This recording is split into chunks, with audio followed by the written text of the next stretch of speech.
اور کیا کیا نام بولتے ہیں جو اکاؤنٹس ہوتے ہیں؟ بولتے جائیں بیٹے. انسٹاگرام ہے، ٹک ٹاک ہے، اور ذرا اونچا بولے بیٹے، میں تو آپ کو پہلے بتا چکا ہوں، زیرو. ٹویٹر ہے. ابھی تو وہ میری بیٹیاں بیٹھی ہیں، وہی بتا سکتی تھی مجھے. تو یہ بیٹے سارے جو چینل ہیں، اور اس طرح آنکھوں میں آپ چلتے پھرتے دنیا میں جاتے ہیں. معاشرہ بھی محسوسات میں سے ہے. یہ من بین ایدیہم کے زمرے میں سب کچھ آتا ہے. وہ تمام راستے بیٹے جن میں برائی نظر آ رہی ہے، جن میں برائی دکھائی دیتی ہے. اب یہ بتا رہا ہوں، وہ جو دیتی ہے اور آپ کا دروازہ نوک کرتی ہے اور آپ اس کو جگہ دیتے ہیں، وہ پہلا جس وقت سب سے پہلے لمحے میں آپ اس بری چیز کو پسند کیا یا گوارا کیا یا اس نے آپ کو اپیل کیا یا آپ نے اس کو سپیس دی، وہ جو پہلا لمحہ تھا جس میں اس خیال نے جگہ پائی، اس تصور نے جگہ پائی، اس صورت نے جگہ پائی، اس مشاہدے نے جگہ پائی، اس آواز نے جگہ پائی، وہ خطرہ تھا. وہ خطرہ تھا. یہ من بین ایدیہم، سامنے سے بھی آؤں گا، یہ محسوسات کا طریقہ. پھر اس نے کہا ومن خلفہم، اور پیچھے سے بھی آؤں گا. اب پہلا طریقہ تو وہ کہ نظر آتا ہے کہ میں ڈوب رہا ہوں، چھلانگ لگاؤں گا، ڈوب جاؤں گا، مر جاؤں گا، ہلاک ہو جاؤں گا، سب نظر آ رہا ہے. برائی دیکھ رہا ہوں، یہ برائی میرے اندر سمو جائے گی، میں برا ہو جاؤں گا. برائی سن رہا ہوں، رفتہ رفتہ برائی سے مانوس ہو جاؤں گا. تو جو لذت قرآن کے سننے سے آتی تھی اب وہ گانوں کے سننے سے آئے گی. جو لذت اللہ رسول کے ذکر سے آتی تھی اب وہ برائی اور بدی کے ذکر سے آئے گی. جو لذت اللہ والوں کو دیکھنے آتی تھی، اہل اللہ کو، جن کے چہروں کو دیکھنے سے اللہ یاد آتا ہے، جن کی مجلس میں بیٹھنے سے اللہ یاد آتا ہے، جن کی باتیں سننے سے اللہ یاد آتا ہے، جن کی مجلس اور جن کی زیارت اور جن کے تعلق سے آپ کو ہدایت ملتی ہے. تو جو ہدایت اور لذت اور کیفیت اور سکون اس نسبت میں آتا تھا، اب وہ لذت اس قسم کی باتوں کو سننے اور ایسی چیزوں کو دیکھنے سے ملنے لگ گئی. تو ٹریک چینج ہونے لگ گیا نا.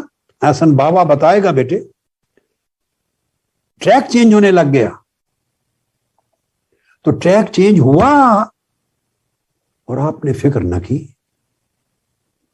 آپ نے دیکھا کہ میرا ٹریک چینج ہو رہا ہے، میرے رجحان میں تبدیلی آ رہی ہے، میرا ذوق بدل رہا ہے، میری ترجیح پریفرنس بدل رہی ہے، میری جو کمفرٹ زون ہے وہ چینج ہو رہا ہے. ادھر کمفرٹ فیل کرتا تھا، کمفرٹیبل، اب وہ کمفرٹ ادھر آ رہا ہے.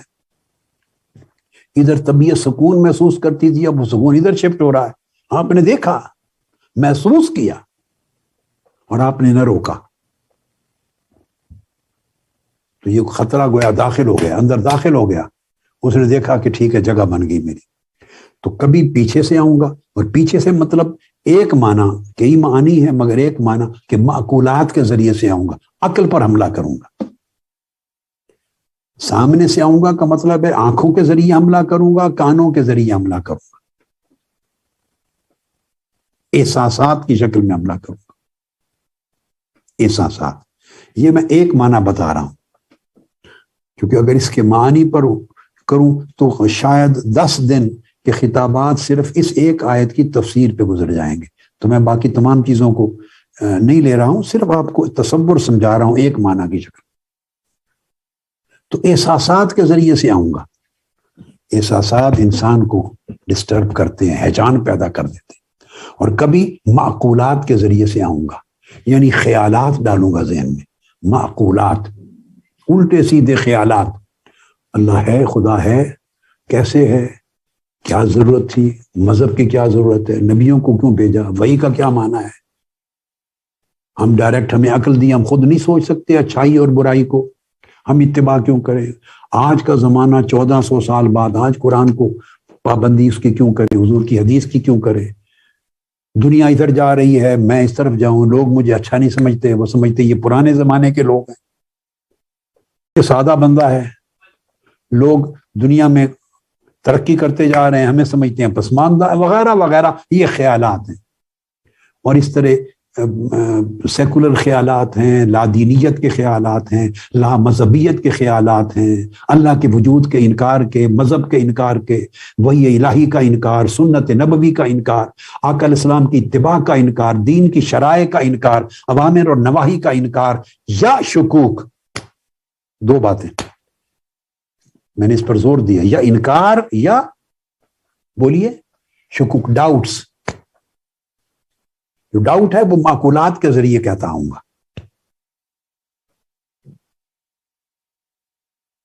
یعنی پیچھے سے آؤں گا، شکوک ڈال دوں گا، نظر نہیں آئے گا سامنے. وہ بندہ کہے گا میں نے تو ایسی کوئی بات کی نہیں، میں نے ایسی کوئی برائی نہیں کی، ایسی کوئی بری چیز سنی نہیں، ایسی بری کسی مجلس میں نہیں بیٹھا، ایسا برا کچھ دیکھا نہیں.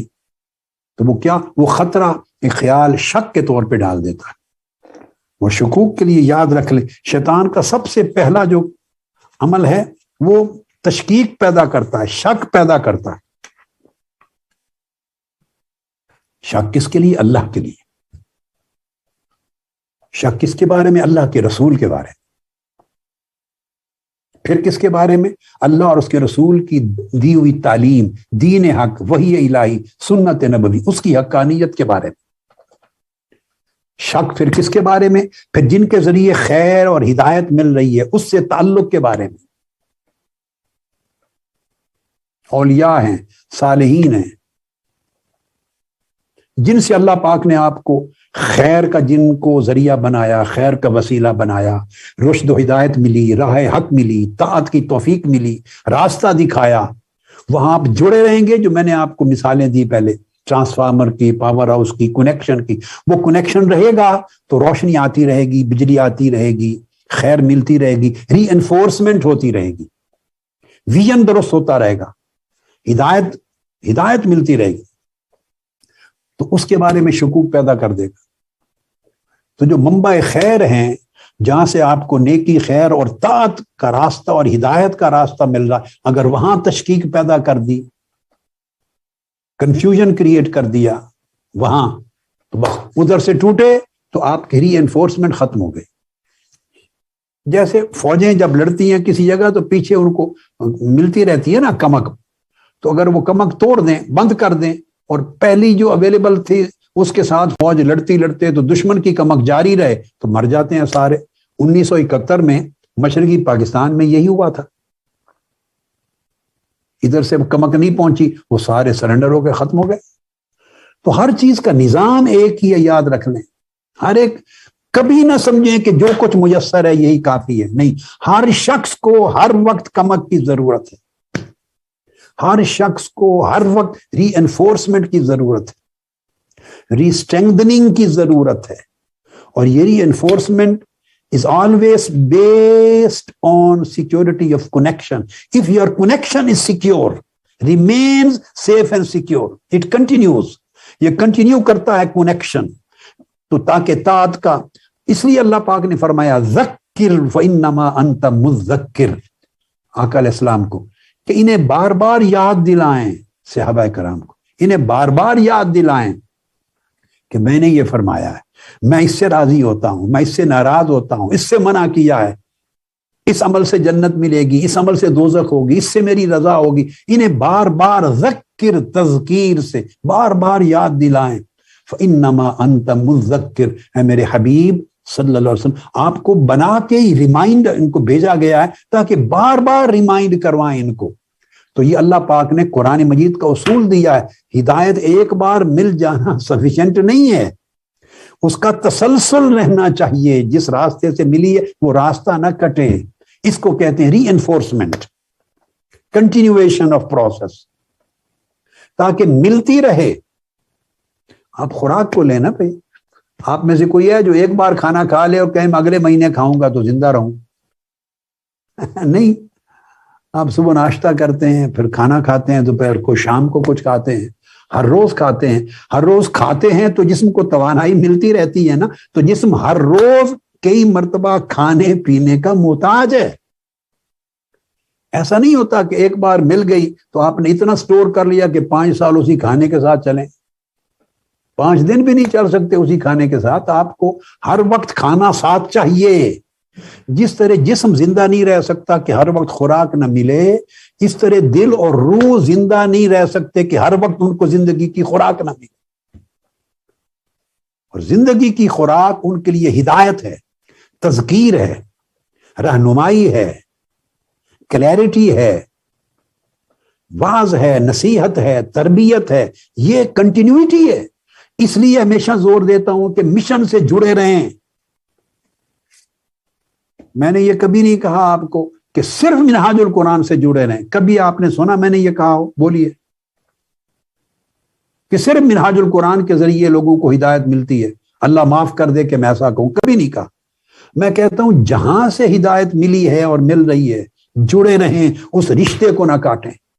جہاں سے خیر کا سبق مل رہا ہے، جہاں سے طاعت کی توفیق کے لیے رغبت مل رہی ہے، جہاں سے اللہ کی قربت کا سبق مل رہا ہے، جہاں سے ویژن کلیئر ہو رہا ہے، چوز کریں، جگہ خود چوز کریں، مگر اطمینان سے، قواعد اور شرائط کے ساتھ۔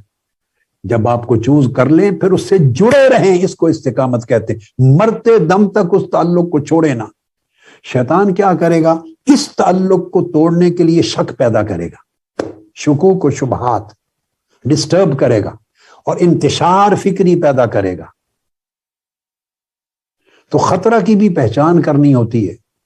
آگے سبق انشاءاللہ کل کا آئے گا، وہ آج تو میں ختم کرنے کا ٹائم قریب ہو گیا، میں کرنے والا ہوں آلموسٹ۔ تو خطرہ جو ہے وہ انتشار پیدا کرتا ہے، اس کے لیے بھی ایک صلاحیت چاہیے کہ آپ تمیز کر سکیں کہ یہ خطرہ کس طرف سے آ رہا ہے۔ اگر تو وہ یاد رکھ لیں، اگر تو وہ یکسوئی پیدا کرتا ہے۔ خواطر میں آگے کل تقسیم بتاؤں گا آپ کو، صرف میں ضمناً بتا دوں جو خطرہ کی جمع ہے خاطر۔ خطرہ کے لیے اصل اصطلاح ہے جو تصوف اور معرفت میں وہ ہے خاطر، الخاطر، اور اس کی 4 قسمیں ہیں۔ الخاطر 4 قسمیں ہیں، ایک خاطر نفسانی ہے، ایک شیطانی ہے۔ آج کی گفتگو ساری خاطر شیطانی کے حوالے سے ہو رہی ہے۔ وہ چینل ہے جس سے دل مریض ہوتا ہے، وہ خطرہ ڈالتا ہے اور اس کو وسوسہ کہتے ہیں۔ شیطانی کو وسوسہ، وسواس کہتے ہیں۔ یوسوس فی صدور الناس من الجنت والناس، قرآن مجید نے بتایا نا آپ کو، سورہ الناس میں فرمایا قل اعوذ برب الناس ملک الناس الہ الناس من شر الوسواس الخناس۔ خناس شیطان ہے، پوری طاقت سے بار بار وسوسہ ڈالنے والے خناس، یعنی اس شیطان کے شر سے بچا۔ کیا کرتا ہے؟ الذی یوسوس فی صدور الناس، جو لوگوں کے دلوں میں وسوسہ، یعنی وہ خطرہ شیطانی، دین سے ہٹانے والا، سکون کو چھیننے والا، یکسوئی کو ختم کرنے والا، انتشار پیدا کرنے والا، ہدایت چھیننے والا، وہ وسوسہ پیدا کرتا ہے۔ من الجنت والناس، اور وہ جنات میں بھی ہے اور وہ انسانوں میں بھی۔ ایک نفسانی ہے خاطر اور ایک شیطانی ہے۔ آج کی گفتگو میں نے خاطر شیطانی کے حوالے سے کی ہے صرف، تو ایک خاطر نفسانی ہے۔ اس طرح 2 اچھے خاطر بھی ہیں، اچھے، وہ خاطر ملکی اور خاطر ربانی۔ ایک فرشتے کا بھیجا ہوا، ڈالا ہوا خاطر، اور ایک اللہ کی بارگاہ سے ربانی اور رحمانی خاطر۔ تو 4 قسمیں ہیں، خواطر 4 قسموں کے ہیں۔ تصوف کی اصطلاح میں اس کو کہتے ہیں کہ جو چیز بغیر ارادے کے دل میں وارد ہو جائے اس کو خاطر کہتے ہیں۔ میں نے جو پوری گفتگو کی ہے اس میں آپ کا اپنا کوئی تعمد، ارادہ نہیں تھا۔ میں نے کہا تھا کس طرح آتا ہے، آپ کو پتہ ہی نہیں ہوتا۔ تو الخاطر کہتے ہیں ما یرد علی القلب من الخطاب او الوارد بغیر تعمد، بغیر ارادے اور تعمد کے، ارادے کے بغیر خود آپ کے دل پر جو چیز وارد ہو جائے، دل میں داخل ہو جائے، اس کو خاطر کہتے ہیں۔ اور اس کے لیے میں نے کہا کہ وہ خاطر ایک نفسانی ہے، ایک شیطانی ہے، 2 برے خاطر ہیں، اور 2 اچھے ہیں، ایک ملکی اور ایک ربانی۔ 4 خواطر میں آج کی گفتگو میں خاطر شیطانی خطرہ کے عنوان سے خاطر شیطانی پر آج میں نے فوکس کیا، اور خاطر شیطانی کے مختلف شکلیں قرآن مجید کے حوالے سے سمجھائیں، اور اس کے طریقے اور اس کی اسٹریٹجی۔ اس کو الوسواس کہتے ہیں، یا وسوسہ خاطر شیطانی کو۔ تو میں 2 چیزیں بیان کر چکا کہ سامنے سے آتا ہے یعنی آپ محسوس کرتے ہیں، پیچھے سے حملہ کرتا ہے آپ محسوس نہیں کرتے، یعنی آپ کی عقل میں کوئی چیز ڈال دیتا ہے، عقل میں۔ اس کو میں نے کہا معقولات کے ذریعے سے آتا ہے، کہ طریق سے آتا ہے یہ خطرہ۔ اب سادہ لفظوں میں خطرہ کا لفظ بھی یوز ہوتا ہے نا خاطر کے لیے، میں اس کو سمجھا رہا ہوں، آ جاتا ہے۔ پھر فرمایا وَعَنْ أَيْمَانِهِمْ، دائیں طرف سے آتا ہے، وَعَنْ شَمَائِلِهِمْ، یعنی وہ جو معقولات کے طریقے سے میں نے بتایا شکوک و شبہات پیدا کر دیتا ہے، من خلفہم شکوک و شبہات پیدا کر دیتا ہے۔ تو جس جگہ کے بارے میں شک اور شبہ پیدا کر دیا شیطان نے، جس جگہ کے بارے میں، تو وہاں آپ کا جو تعلق ہے، جس تعلق کی وجہ سے آپ کو خیر مل رہی تھی، وہ ٹوٹ جاتا ہے یا کمزور ہو جاتا ہے۔ اس لیے اللہ رب العزت نے قرآن مجید میں متقی بننے کے لیے، دیکھیے میں نے آپ کو کہا نا سیکیورٹی، اپنے آپ کو گارڈ کریں، ایکسپوز نہ ہو گناہ کے لیے، گناہ کے راستوں کے لیے، گناہ کے امکانات کے لیے، ایکسپوز نہ کریں اپنے آپ کو، گارڈ کریں، سیف اور سیکیور کریں۔ اس کو میں نے کہا تقوی۔ اب قرآن مجید کی سورہ بقرہ کی ابتدا پہ توجہ لے جائیں۔ اعوذ باللہ من الشیطان الرجیم۔ الف لام میم ذالک الکتاب لا ریب فیہ ھدی للمتقین۔ یہ 2 آیتوں کو جوڑ کے سمجھیں، جتنا کچھ مضمون سمجھایا ہر جگہ قرآن مجید تسلسل سے ایک ہی بات، اسی اصول کو سمجھاتا ہے۔ اللہ پاک نے فرمایا ھدی للمتقین، یہ کتاب یعنی قرآن متقین کے لیے ہدایت ہے، یعنی ہدایت ہے ان لوگوں کے لیے جو اپنی سیکیورٹی کرتے ہیں، اپنے آپ کو سیکیور رکھتے ہیں۔ فرمایا ان کے لیے وہ کامل ہدایت نہیں ملے گی جو اپنے آپ کو ایکسپوز رکھتے ہیں، اپنی سیفٹی سیکیورٹی کی پرواہ بھی نہیں کرتے، بڑے ایکسپوز رکھتے ہیں، اور پھر سمجھتے ہیں ہدایت بھی مل جائے تو نہیں، دشمن کے سامنے ایکسپوز پھرتے ہیں تو ہدایت مانگتے ہیں، نہیں، فرمایا نہیں، پہلے سیکیور کرو اپنے آپ کو، گارڈ رکھو، گارڈ کرو اپنے آپ کو۔ تو جو آدمی اپنے آپ کو ایول سے، برائی سے گارڈ کرتا، سیف اور سیکیور کرتا، ان کے لیے کتاب ہدایت دیتی ہے۔ اور یہ جو تقوی ہے، متقین، اپنے آپ کو محفوظ کرنے والے، بچا کے رکھنے والے، گارڈ کرنے والے، ان کی پہلی شرط کیا بیان کی؟ ذالک الکتاب لا ریب فیہ، اس کتاب میں کوئی شک کی گنجائش نہیں، کسی شک کی گنجائش نہیں۔ میں نے شک کی جڑ کاٹی ہے، شک کی جڑ کاٹی۔ تشکیک، تشکیک آپ کا اطمینان چھینتی ہے۔ ایمان کس چیز کا نام ہے؟ ایمان ہے تصدیق بالقلب و اقرار باللسان، دل کی تصدیق۔ اور تصدیق تبھی ہوتی ہے جب دل کا اطمینان ہوتا ہے، دل ایک چیز پر جمتا ہے، دل کو سکون ہوتا ہے، کلیئرٹی ہوتی ہے، اطمینان ہوتا ہے، اس اطمینان سے تصدیق ہوتی ہے۔ اور جب تشکیک آ جائے تو تصدیق چلی جاتی ہے۔ جب تشکیک، شک داخل ہو جائے تو تصدیق چلی جاتی ہے، اور شک آیا، تشکیک آئی، تصدیق گئی، ایمان نہ رہا، قصہ ختم۔ ایمان تو قائم تھا تصدیق کے ساتھ، اور تصدیق اور اس پر تقویٰ تھا، اور تصدیق آنی تھی شک کی جڑ کٹنے سے، کہ شک نہ آئے تب تصدیق رہتی ہے۔ تو اللہ پاک نے پہلے فرمایا لا ریب فیہ، کوئی شک کی گنجائش نہیں۔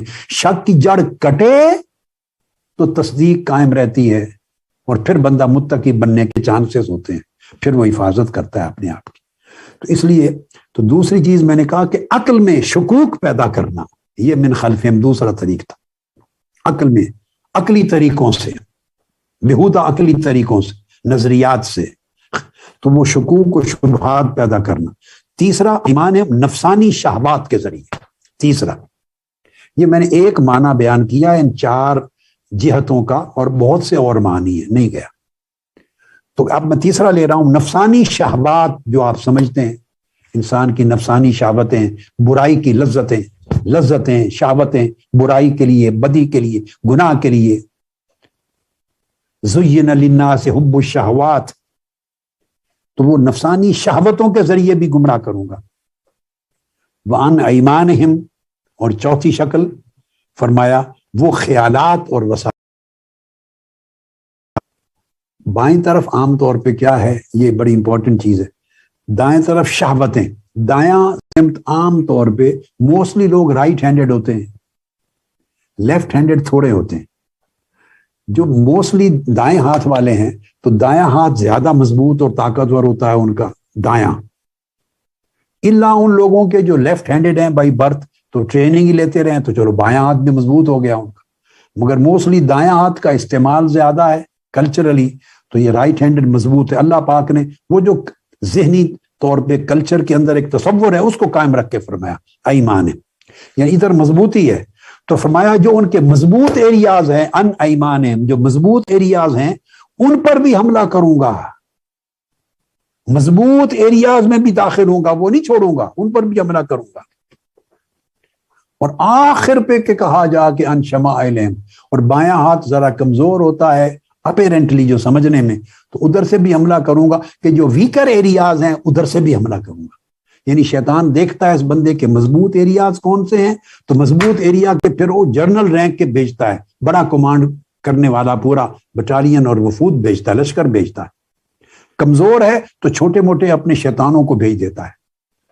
اور قرآن مجید نے ایک بات اصول کی کہی، یہ جو شیاطین ہیں یہ پھر وحی کرتے ہیں اپنے لوگوں کے دلوں میں، وسوسے ڈالتے ہیں. قرآن مجید میں ارشاد فرمایا، یہ سورہ الانعام کے اندر اللہ پاک نے فرمایا کہ ان الشیاطین لیوحون الی اولیاءہم، کہ شیطان اپنے دوستوں کے دلوں میں خیالات ڈالتے ہیں. وہ جو میں نے کہا تھا من خلفہم اور ان شمائلہم، دو چیزوں کو ملا کر لیوحون الی اولیاءہم، اپنے دوستوں کے دلوں میں خیالات ڈالتے ہیں. یہ خواتر ہیں، خاطر وسوسے یعنی خطرات ڈالتے ہیں، وساوس ڈالتے ہیں، وسواس ڈالتے ہیں، خیالات ڈالتے ہیں ان کی عقلوں کے ذریعے بھی اور ان کے کمزور ایریاز میں بھی مختلف خیال ڈالتے ہیں تاکہ تذبذب میں مبتلا ہوں، انتشار میں مبتلا ہوں، شکوک و شبہات پیدا ہوں، ان کا اطمینان ختم ہو جائے، جہاں جمے ہوئے ہیں اس میں اضطراب آ جائے، کٹ جائیں، اور رشتہ تعلق وہاں سے کٹ جائے جہاں سے ہدایت کا ایک سلسلہ قائم ہے. تو اس طرح کر کے تمام سمتوں سے اس نے کہا میں حملے کروں گا اور ان کو ناشکر بنا دوں گا. وہ پھر شکر نہیں کریں گے. اور ناشکری کی ابتدا کہاں سے ہوتی ہے؟ یاد رکھ لیں، ابتدا بندوں کی ناشکری سے ہوتی ہے، پھر اللہ کی ناشکری کی طرف جاتا ہے. آقا علیہ السلام نے فرمایا جس نے بندے کا شکر ادا نہیں کیا اس نے میرا شکر ادا نہیں کیا. جس بندے سے آپ کو بھلائی ملی، جس بندے سے آپ کو رہنمائی ملی، جس بندے سے خیر ملی، جس بندے سے ہدایت ملی، جس بندے نے آپ کو سنوارا بنایا، اسی کا ناشکر جب ہوتے ہیں، جب اس کا ناشکر ہوتے ہیں تو اس کے بعد راستہ ناشکری کا کھل جاتا ہے. پھر بندہ چلتے چلتے اللہ کا بھی ناشکر، اللہ کا ناشکر ہو جاتا ہے. اور یہ پھر جیسے اولیاء ہیں، شیطان نے کہا کہ وہ دلوں میں خیالات ڈالتے ہیں، اور پھر اللہ پاک نے فرمایا کہ یہ شیاطین جو ہیں یہ انسانوں میں بھی ہیں، جنات میں بھی ہیں. شیاطین من الجن والانس وجعلنا لكل نبی، ہر نبی کے لیے بھی مخالفت میں شیطان بنائے اور آپ کے لیے بھی ہیں. مگر شیاطین کو فرمایا من الجن والانس، یہ جنات کے بھی شیطان ہیں، ابلیس کے لشکر ہیں، اور انسانوں میں بھی لوگ ایسے ہیں جو شیطان ہو چکے ہیں، انسانوں میں بھی شیطان ہو چکے ہیں. تو آخری بات جو کنکلوڈ کر رہا ہوں وہ یہ کہ جس طرح شیطان ہیں انسانوں میں بھی اور شیطان جنات میں بھی، تو وہ حملہ آور ہو رہے ہیں اور ان کے ذریعے ہدایت کے راستے ٹوٹ رہے ہیں، اور چاروں اطراف سے حملہ آور ہو کر وہ آپ کے معقولات کے ذریعے، محسوسات کے ذریعے، شہوات کے ذریعے اور خیالات کے ذریعے آپ کے اندر گمراہی کو انسرٹ کر رہے ہیں، داخل کر رہے ہیں. تو ایک جنگ ہے خیر و شر کی اور حق و باطل کی، اور ہدایت اور گمراہی کی جنگ ہے روز اول سے. تو جس طرح ادھر شیاطین ہیں اور اولیاء ہیں، اس طرح اللہ پاک نے انسانوں کے اندر بھی اپنے ربانی ہدایت کو برقرار رکھنے کے لیے بھی اولیاء بنائے ہیں.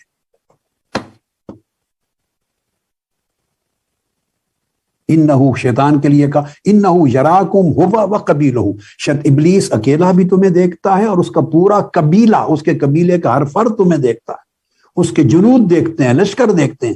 تو یہ کیسے ہو سکتا ہے کہ ابلیس کے لشکر ہوں؟ اللہ نے اس کے چیلنج کو دے دیا، ٹھیک ہے کرو. اور ادھر فرمایا جو میرے مخلص بندے ہوں گے ان پر تمہارا زور نہیں چلے گا.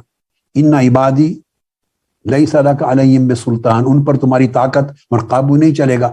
تو یہ کیسے ممکن ہے ان کو کھلا چھوڑ دے، ان کے لشکر ہوں اور ادھر ہدایت مہیا کرنے والے لشکر نہ ہوں؟ تو جیسے گمراہی دلوں میں ڈالنے کے لیے اور گمراہی کی راہوں پہ دھکیلنے کے لیے شیطان اور اس کے جنود ہیں، اس طرح ہدایت کی طرف لانے اور ہدایت کی طرف لوگوں کو راغب کرنے کے لیے اللہ نے اپنے انبیاء بھیجے. اور جب انبیاء کی نبوت اور ان کی بعثت کا سلسلہ ختم ہو گیا تو امتوں میں قیامت تک اولیاء، مجددین اور صلحاء بھیجے. ادھر بھی وہی نظام ہے. اور ملائکہ بھی اس میں ہے، جیسے جنات اور انسانوں میں ہے نا، من الجن والانس. تو جنات میں بھی شیطان ہیں اور انسانوں میں بھی ہیں. اسی طرح دوسری طرف جو خیر اور ہدایت کو سپورٹ دینے والے، آپ کو ہدایت پہ بلانے اور ہدایت پہ رکھنے کے لیے ہیلپ کرنے والے جو ادھر قبیلے ہیں، وہ ملائکہ میں بھی ہیں. ادھر جنات کے مقابلے میں ملائکہ میں بھی ہیں اور انسانوں میں بھی ہیں. ان کو اولیاء اور صلحاء اور صالحین اور متقین کہتے ہیں. اور وہ مجددین ہیں، وہ دین کی تجدید کرتے ہیں. تو اللہ پاک اس نظام کو ریوائیو کرتا ہے ہر صدی میں، پھر ہر زمانے میں اپنے صالحین کرتا ہے پیدا اور مصلحین پیدا کرتا ہے جو خیر کو پھیلاتے اور لوگوں کی اصلاح کرتے ہیں اور دین کی دعوت دیتے ہیں. یامرون بالمعروف وینہون عن المنکر، وہ نیکی کو فروغ دیتے ہیں، بدی برائی کو روکتے ہیں، خود صالح ہوتے ہیں اور لوگوں کی اصلاح کرتے ہیں. اولیاء اور صالحین اور مصلحین اور مجددین، یہ نظام ادھر اس کی روک میں اللہ پاک نے خیر کی حفاظت کے لیے بھی مقرر کیا ہے. تو وہ بھی القاء کرتے ہیں، وہ بھی نیک خیالات آپ کو دیتے ہیں. اللہ کے اولیاء وہ ربانیین ہوتے ہیں. ادھر شیاطین، ادھر ربانیین. وہ ربانی خیالات دیتے ہیں آپ کو، وہ اللہ کی طرف بلاتے ہیں، وہ نیکی کا خیال آپ کے دلوں میں ڈالتے ہیں، وہ آپ کے ذہنوں میں نیکی کی ہدایت ڈالتے ہیں، نیکی کے تصورات ڈالتے ہیں، شیطانوں کی اسٹریٹجی توڑتے ہیں، ان کو ننگا کرتے ہیں، انہیں ایکسپوز کرتے ہیں، آپ کو راستے ان کے راستوں سے بچاتے ادھر چلاتے ہیں. نفس کو کیسے چھٹکارا دلانا ہے وہ راستے، اسٹریٹجیز، میکنزم، طریقہ بتاتے ہیں. تو اگر وہ جنگ ہے حق و باطل کی، تو اہل باطل کا اگر ایک جال ہے تو اہل حق کا بھی ایک جال ہے. اہل شر کا ایک پورا نظام ہے تو اہل خیر کا بھی اللہ نے ایک نظام قائم کیا ہے. اس میں ملائکہ بھی ہیں اور اس میں انسانوں میں اولیاء بھی ہیں اور صالحین و متقین بھی ہیں. آج کی گفتگو یہاں پہ ختم کر رہا ہوں. انشاءاللہ یہ سورہ انعام کا یہ جو مضمون جہاں پہ میں نے روکا ہے، اسی جگہ سے شروع کروں گا کہ جو بات میں نے ابھی کی ہے یہ مضمون اسی قرآن مجید کے مقام پر ہے. اور پھر ہم خواتر کی باقی اقسام پر، اور اس پر ایک حدیث ہے حضور علیہ الصلوۃ والسلام کی، اس مضمون سے میں انشاءاللہ کل کا موضوع شروع کروں گا. اللہ رب العزت ہمیں صحیح فہم عطا کرے اور ہمارے حال پہ رحم فرمائے، ہمیں شر سے محفوظ کرے اور خیر پر استقامت دے اور خیر کو سمجھنے کی توفیق دے. خیر کے لیے اللہ پاک ہمارا دل کھولے، خیر سے ہماری رغبت قائم فرمائے اور خیر پہ ہمیں ثبات، ہدایت پہ استقامت دے. اللہ مبارک کرے آپ کا سحور، آپ کی عبادات اور آپ کا بیٹھنا اور جاگنا.